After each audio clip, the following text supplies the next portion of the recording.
So, first Evolution Media podcast episode. Yeah. And hopefully one of many. Yes. Yeah.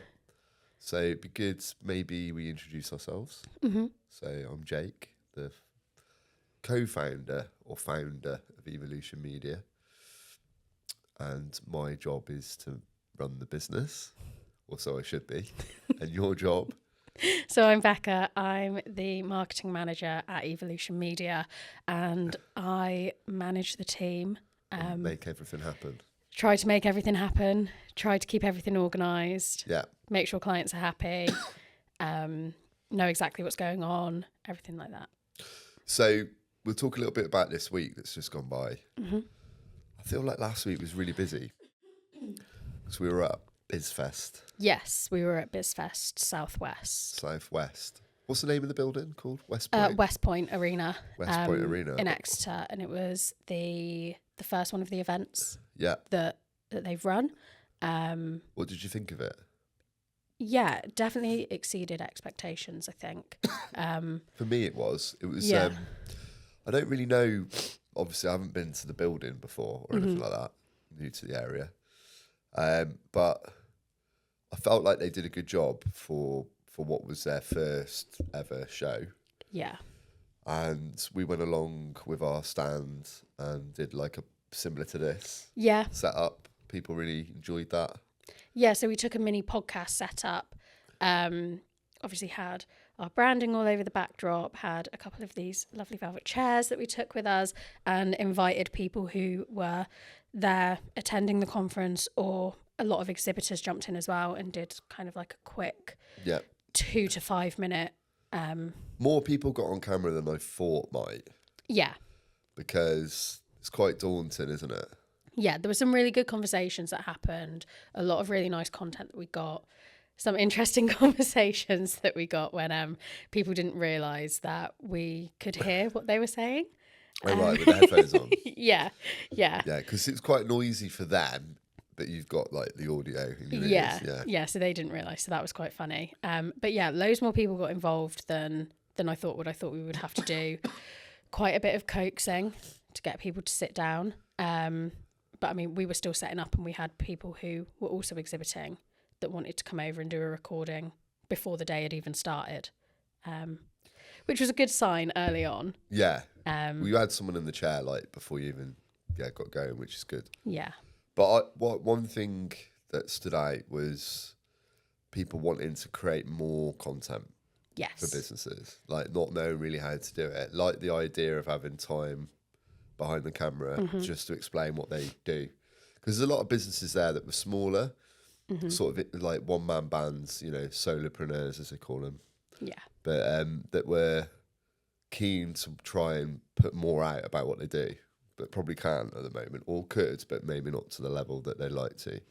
Yeah, and I think a lot of people, we see so much content that is almost like a UGC style, very kind of like lo-fi content that is doing really well at the moment, and people should jump on that, especially if they can't necessarily they're not in a position to come in and use a studio or get us there.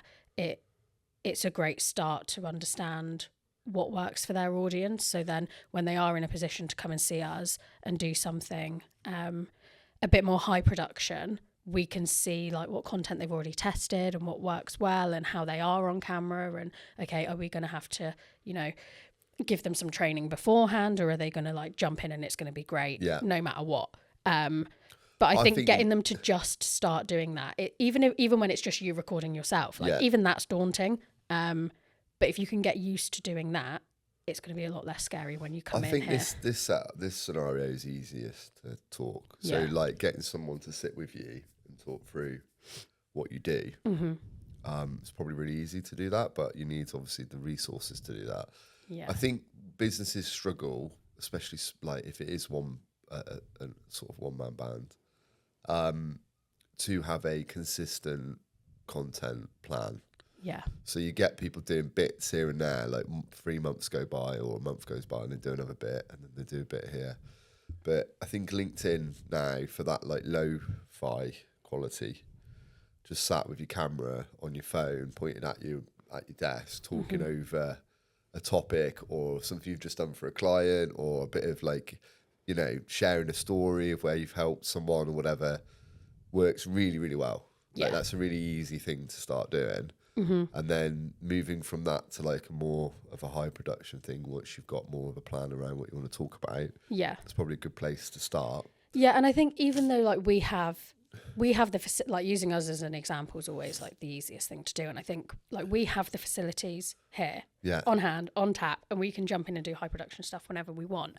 But we still do the lo-fi content as well, because it does really well, and it's a great way to get extra content. So like we'll do days in the life of, we'll do behind the scenes, which are just us on our phones. And I think if you are the kind of you've definitely got good at that. Wes did a really good one the other week. Gets on his motorbike, feel like the motorbike at the start, like sets it off. Probably a good idea. And the dirty health behind the scenes stuff is always really nice, because that's going and shooting on location, so you can see like the different kinds of locations that we can shoot on, where we were with them for 3 days and we kind of did multiple different setups. So, and I think if you're the kind of person who will do something and then leave it 3 months and then go, oh, I've not done it in ages, I need to pick it up and do something. Like I put reminders in my phone, like I'm doing a like block it out, put it in your diary, even to sit and do it, which helps me massively if I know that I've got that alert on my phone, because I'm going to check my phone at some point, and I'll see that and be like, right, okay, I need to do more of that. I think promoting your business, we've Evo Media obviously it's been going a long time, right? So over the years we've been like into a certain way of advertising or promoting the business, and then that sort of fizzled, and then we've kind of left it. We're like, right, okay, we need to do something again. What's really probably been more beneficial, looking at the views that we get on reels that we put out, is just being consistently putting out reels of what we're doing. Because that's where people like go, okay, they might not be looking to buy anything from us or any services, but they take an interest, but they can see the work and the clients, and it gives you more of a like confidence in what we do. It's quite interesting, some of it. Some of the clients are quite funny. You know, some of the video content that we get out of it's really good. So I feel like it shows that we're busy, and it shows that we are actually doing it, which some agencies aren't necessarily. Like they'll specialise in one area but not another, which is something else that we found at BizFest. There were other agencies there, but they either specialised in just content or just marketing. They didn't do that end-to-end solution. So I think showing that, you know, we do all of the content in-house. We have the team here. They're making that day in, day out. And also that we have the team delivering marketing here as well. We don't hand it off. It's not white labelled. No. It's done in-house. We've got some good sort of feedback from people when you speak to them now. Like, I think the market, don't get me wrong, there's really good agencies that will spend a lot of time on what they do, and they're very good at what they do, but I don't think the creative spark's always there. And I think if you look at direct to consumer brands where they're selling a product that they, you know, their own product, that creative content now is like really high demand to stand out. You can't just get away with like flat imagery and ads running and hope that people transact and have nice product photos or whatever it is. And some reviews on your website that how good it is, 5-star from everyone. Never a 3-star or 2-star on the website, obviously. But that doesn't necessarily work now. So the bigger agencies that are out there, they are having to figure out ways to get that content. Definitely. I think there was a stage where social media advertising, so specifically on Meta, it was all kind of single image or carousel, and you could get away with just graphic design. And you likely had someone in your team that, even if they weren't a graphic designer, they would have been able to pull something together for clients. Canva. So big Canva fans. But you would have had some way of pulling the creative together, and you'd leave like your big high production stuff for TV ads, for example. But it's just, that's not how it works anymore. People are expecting to see that high quality content across the board when it comes to those adverts. We are seeing a trend at the moment though where lo-fi content's being used as adverts, which is quite interesting because people are now so used to seeing the polished content that you tend to recognize that it's an ad straight away. So I think there'll be some stuff coming up where, you know, as a team we can look at, okay, well, we'll do the high production stuff, but can we also get some lo-fi stuff for them, or get them to record it while we're on set with them, so we can direct and make sure that it hits everything that we need as part of a campaign, but definitely something to test out. I think there's also a shift because TikTok's created this environment where people are the ads, so the customers are the ads. You know, they're buying the product, they're talking about it, and then they're putting a review out to people, and that typically used to work quite well as ads in general. But I think now, because that's going on all the time, brands now have to shift up their ad content, because it's like, well, we've got this happening here, but it doesn't give us a story or a brand. Do you know what I mean? Like, brand telling doesn't really happen there. So content's king, will continue to be king. I think organic's still got massive legs. I feel like the algorithm on Facebook's Meta has changed quite a lot. Like, now you do seem to have a video here and there where it will get a lot of views randomly. Never the same. If you put the same content on both platforms, they never perform the same. No, and we had it recently with a client, didn't we? A tech client, where we put the same, say, 4 ads out on Meta, TikTok, and YouTube, and each platform favoured a different piece of content. And you're looking and you're just like, right, okay. And it's all to do with their algorithms and what their users are looking for. Obviously, we'll work so that we're targeting their demographic on those platforms, but those platforms have their own demographic of, okay, well, who uses them? And they know what their users are more likely to sit and want to see. And I think it differs, on every platform, and it goes with that kind of like high quality lo-fi. I think what we do though for our clients is really good, in terms of we'll shoot all our content for ads, and we'll then shoot stuff that we can use organically, and you get a mix of the two going through all the time. And that kind of like helps with the ads as well. I think people, when they see an ad, maybe look at the account of the company and then learn more about the business through the bits of organic content that's going through as well. So there's like storytelling in that. If you sprinkle it in all along with the ads and the messaging from the ads, it all lines up to, like, very quickly they can work out whether they want to buy the product or like the company or have an interest in that straight away. They can learn a bit about it quickly.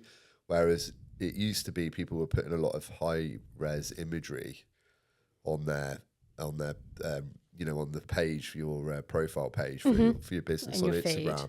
And it'd be like to make the product look really interesting and do like the panels and stuff. And it was no stories. There's no there's no human behind the brands. No, people want human now as well, which is obviously what we talk to our clients about all the time, about get in front of the camera. Like, even if you think that there's nothing that you could say, work with us, we'll figure out what you can say. But people want to see that, and you can have that as like a longer form ad that runs, but then breaking that down, like you say, into social content, having that in their feeds as well. And when someone then jumps from an ad to your feed, everything looks the same. I think you probably used to get it more where people would have like a really high production ad that would be running, but then when you click through to their profile, the content's completely different.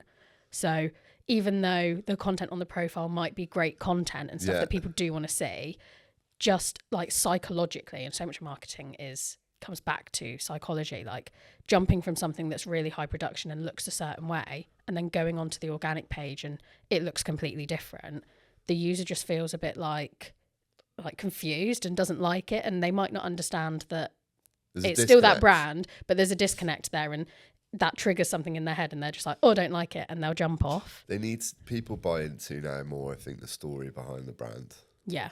Because you can buy... People care more now. Most products are like, there's multiple places you can buy the product from.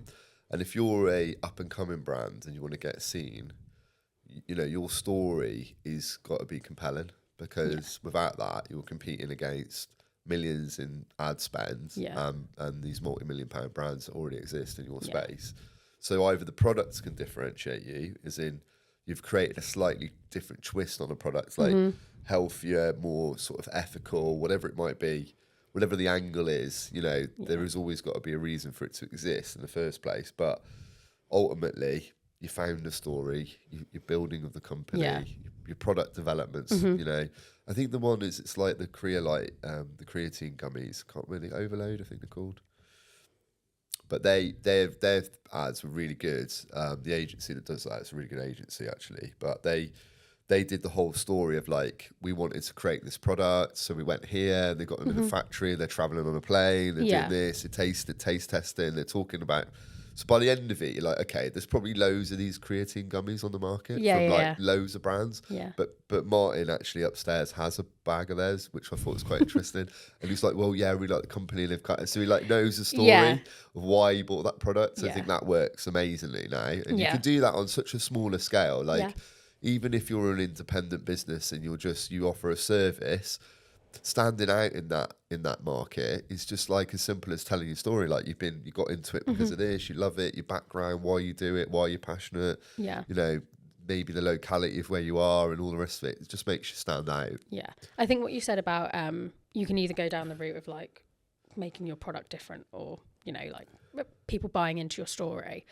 A lot of the time, if your product is different, like you were saying, it'll be like healthier or more sustainable or more ethical or whatever it is. There's a story behind that as well. So even though you may go down the route of differentiating your product, you're differentiating it for a reason, right? So every business has a story, even if you go down that route. Right? Yeah. And they probably have a more compelling story because they're doing it for a reason. They're differentiating for a reason. And it's always something they care about. And then when you can get that within the content and people see that they care and that company's doing stuff. Yeah, they for a reason. They thought about what they're producing, why they wanted to do it. Yeah. And then it lends itself to people generating UGC content for you. Loving your product. Yeah. Raving about it. Yeah. And I think that's where we kind of see in like a switch in brand generated content and user generated content. It used to be that user generated content was really used for like word of mouth and brand awareness. And then you'd have the brand content that would be your conversion focused content that's getting people to convert on your ads. But what we're seeing now is that brands are telling their stories, people are buying into the story, and then when they see the UGC content of other people validating that story, that's then turning into your conversion content, and people are buying directly from these UGC videos, which is obviously why TikTok has set up the attribution. I want to ask you this. So I feel like TikTok could run into some trouble in the future because the feed's getting very, very salesy. Yeah. Like I'm noticing it more now. Like more of my, you know, I'll be scrolling and it might be sometimes I get like 3 different videos trying to sell me something in a row. Yeah. With a link in it. And it's like that.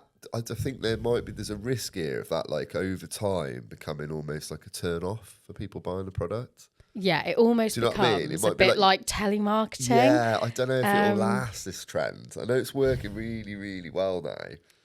But as we know, things change all the time, right? Yeah. And then we buy differently again. Because it used to be UGC, it was influencer marketing. Yeah. And it was high. People would pay a lot of money to have celebrities endorse their products. Yeah. And then we started to see through that. Yeah. And we were like, no, that's cringy now. I'm not buying it because, you know, David Beckham loves it. Do you know what I mean? Although his products are usually his own products that he promotes.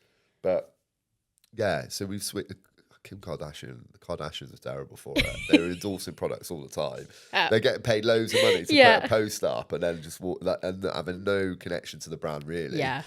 And sometimes the link wouldn't even make sense as to like what the product was. Like it was just the questionable.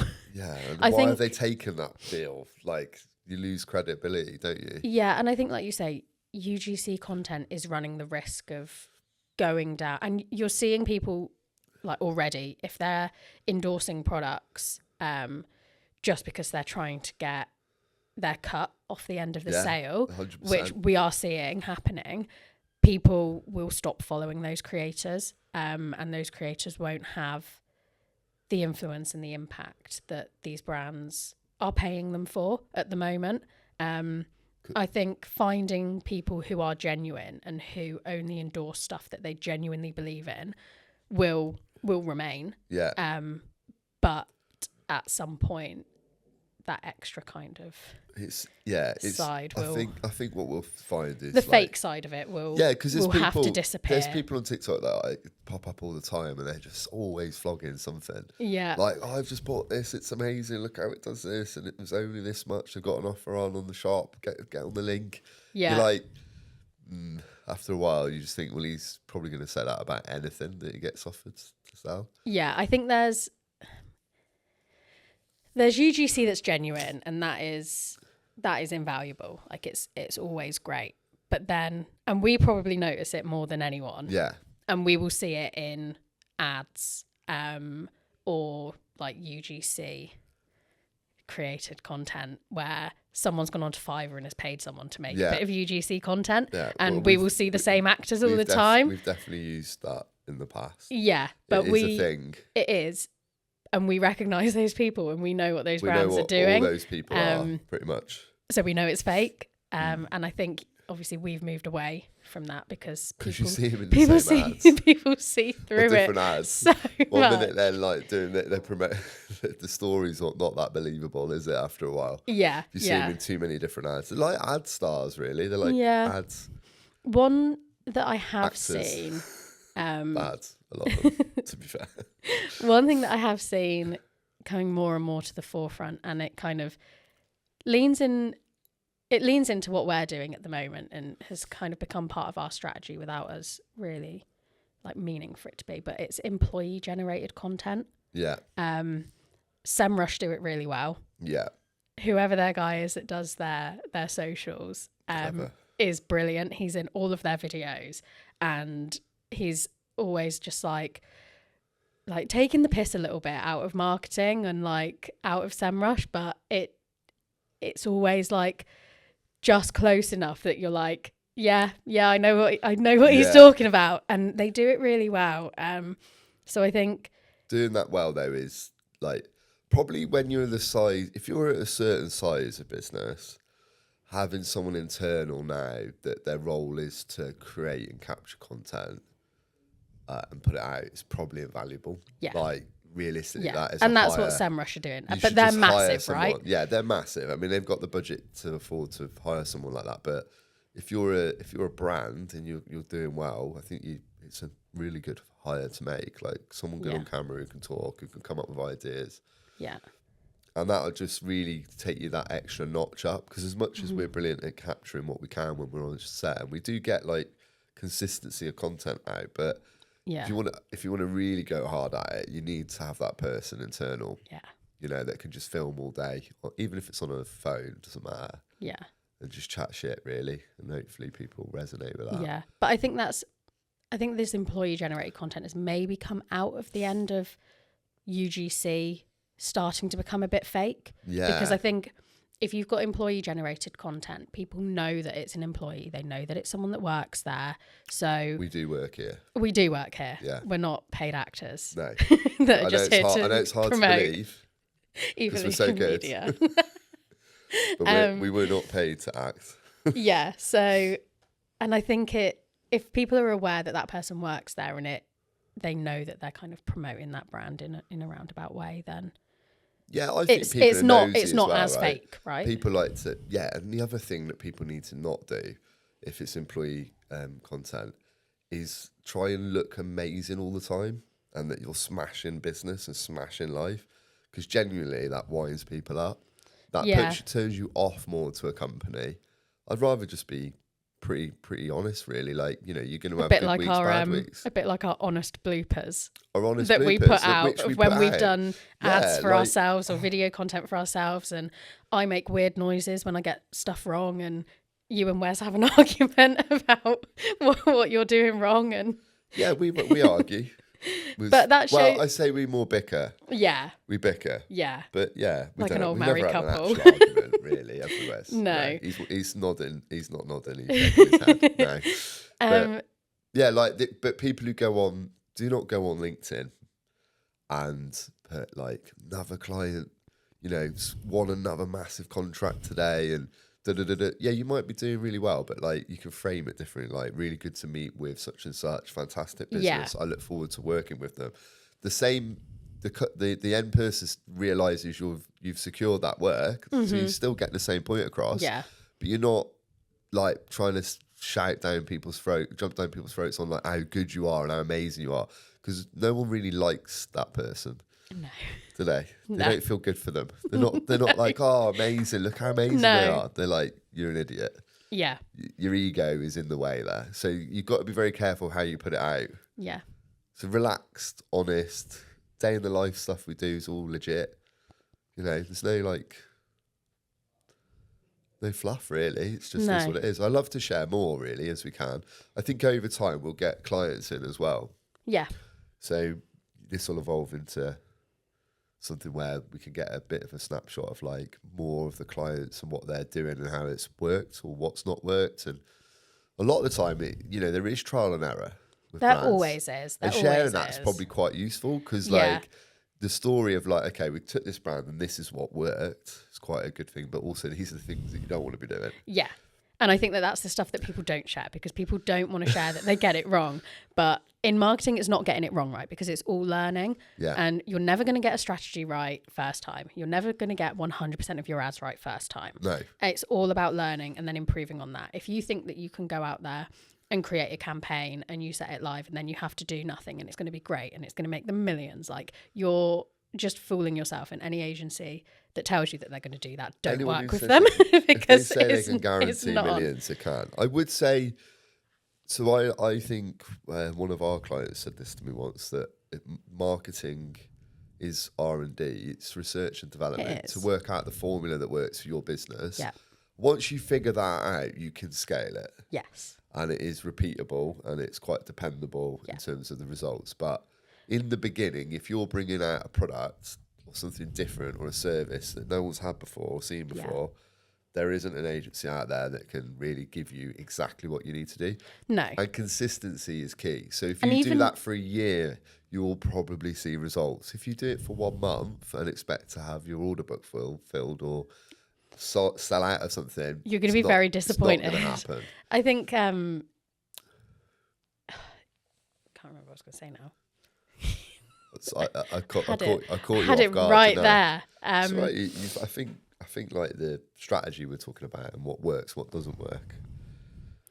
Yes. So like when you're right at the start, and we are kind of looking at loads and loads of different concepts, and we'll strategize multiple concepts and we'll run them all with a minimal amount of ads for each one to see what works and to see what algorithm, which platform algorithm likes specific content, which content that audience isn't interested in. And like we can pull together like 10 different ideas, right? And we'll pick our top 3 that we're all like, yeah, love this one, love this one, love this one. They're all going to do great. And like sometimes we're right, sometimes we're wrong. And we sit there and we go, why do they like that one? But, we just but because we're not part of that audience, you're not going to know. I think as well, when you said about like agencies, if you're bringing out a brand new product, they can't guarantee what you need to show your audience. But I think even if you're bringing out a product or are working with an agency that are really familiar with your industry, it's still so specific to your brand and who you are and what you're trying to do that like you could go to an agency that is really like nails it in terms of like health and wellness. They've got 50 health and wellness clients. All similar products. They've run loads of ads for years for all of them. They'll still have to test. They do. And do the research, do the development when you come in because your brand will be different to someone else's. And if it's not, then you've got an issue with your brand. What's funny is like when you've been in business for a long time and you still get people like, oh, I didn't know about your company. And you're like, okay, but you're in a space where And I don't mean necessarily Evolution Media, but I think like Evo 3D, for example. Yeah. Like there isn't loads of Evo 3Ds in the UK, right? There's quite a, it's quite, there is quite a few companies, but there's maybe 10 companies that do similar, sell similar products. And when you get people still coming in and going, oh, I've never really heard of you before. And where, when I go to events, it's quite interesting. You're like, how? You're buying this stuff every week. Like, how have you not seen us? But it takes time. It does. It takes a long time to get seen and to be noticed and to build your customer base. Yeah. And then you get word of mouth if your product or your service is good. So you build on that reputation. So whenever I launched a brand into the UK from like the States, for example, where they were bigger in the States and they're known, our aim would be, right, I tell them honestly, like it's going to take a year for you to really see you'll get immediate sales because there'll be some of it that crosses over, but to really grow, we look at a year really to start getting the momentum, and then you build year on year after that. And of course they've got budgets to do that, but smaller businesses want to see an immediate return. But if they're in it for the long haul, they need to make it sure they can afford it and it's consistent, and then that's the best results you'll get. Yeah. Just doing flash in the pan, like running a load of ads for 1 month and hoping, oh, it didn't work. Well, did you grow? Yeah, we got some sales. Okay, well, what if you did it for 5 months or 6 months or 7 months? Like, how would that look? Yeah, and we often see the strategy of those smaller clients change when they come in and they want those quick wins, and we can pull together stuff that will get you quick wins. Yeah.